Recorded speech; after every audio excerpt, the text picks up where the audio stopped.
Why is your work in diversity, equity, and inclusion and beyond belonging more important around everyday culture, workplace, business community? Why is that DE&I space so critical right now in our society?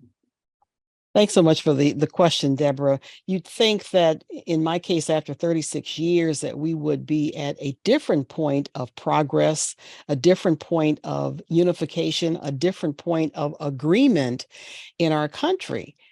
Unfortunately, the opposite seems to be true from a political, from a socioeconomic perspective, and from just a whole perspective of what hasn't been talked about from a historical perspective. Diversity, equity, inclusion, belonging, multiculturalism, these topics together are important now more than ever. We're looking at it from a workplace perspective, looking at it in terms of people getting along with each other, learning how to agree to disagree, which is a skill set that people need to learn.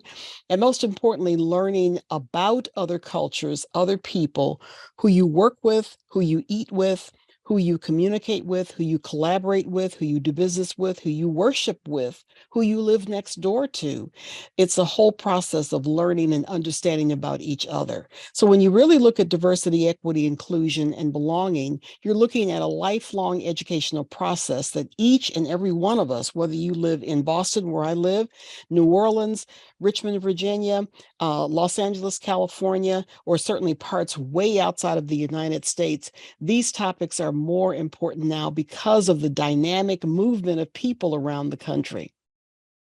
Thank you. I appreciate that D&I remark, Carole. I'm glad it was an excellent question presented to you. More, as you say, belonging, that sense of belonging in our neighborhoods, in our Christian faith, in our workplace is so key, even more today. And thank you for sharing that with the Hustle Skirt audience. Absolutely.